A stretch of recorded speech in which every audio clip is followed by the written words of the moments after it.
ए भाई ମୋ ବସ୍ ଭୁବନେଶ୍ୱରରେ ଗତକାଲି ଦୁର୍ଘଟଣା ଦୁଇ ଜଣଙ୍କ ଜୀବନ ଯାଇଛି। ଆଜି ପୁଣି ସିରିଜ ଦୁର୍ଘଟଣା ଘଟିଛି। ଅସୁରକ୍ଷିତ ହୋଇପଡ଼ିଛି ମୋ ବସ୍। କଣ କହିବେ ତା ସୁରକ୍ଷାକୁ ନେଇ? ମୋ ବସ୍ ନୁହେଁ, ଆମ ବସ୍। ଆମ ବସ୍ ଦେଖନ୍ତୁ, ଦୁର୍ଘଟଣା ତ ଘଟୁଛି ନିଶ୍ଚିତ ଭାବରେ, ତାର ପାଇଁ ମଧ୍ୟ ସତର୍କତା ଅବଲମ୍ବନ କରୁଛନ୍ତି। ମାନ୍ୟବର ମୁଖ୍ୟମନ୍ତ୍ରୀ ମଧ୍ୟ ଆ ଉପରେ ଅତ୍ୟନ୍ତ ଦୁଃଖ ପ୍ରକାଶ କରିଛନ୍ତି ଏବଂ ତା ଉପରେ ନିଜେ ମଧ୍ୟ ନିରୀକ୍ଷଣ କରୁଛନ୍ତି କ'ଣ ପାଇଁ ଏ ଆକ୍ସିଡେଣ୍ଟ ବାରମ୍ବାର ଘଟୁଛି। ସେଥିପାଇଁ ଆମେ ନୂଆ ଇଭି ବସ୍ ଯେଉଁ ଆଣୁଛୁ ତା ଦେହରେ ସବୁ ଇନବିଲ୍ଟ ରହୁଛି, କ୍ୟାମେରା ସହିତ ଏଡସ୍ ସହିତ। ସେ ଯାହା ବସ୍ରେ ଯାହା ଘଟଣା ଘଟିବା ପୂର୍ବରୁ ସେ ସତର୍କ କରିବ।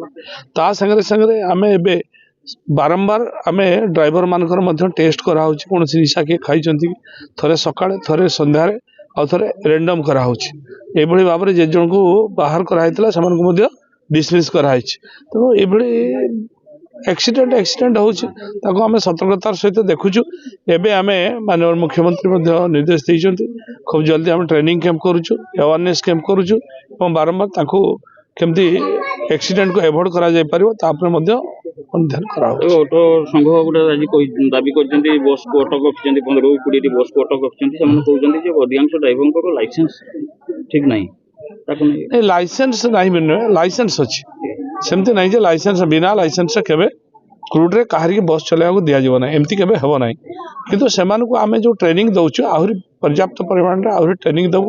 ତାଙ୍କୁ ଆମେ ଯେଉଁ ଚଣ୍ଡିଖୋଲରେ ଅଛି ଟ୍ରେନିଂ ପଠାଉଛୁ, ସେଠି ଯିଏ ଲାଇସେନ୍ସ ଦେଲା ପରେ ବି ଆମେ ତାଙ୍କୁ ଟ୍ରେନିଂ ପଠାଉଛୁ।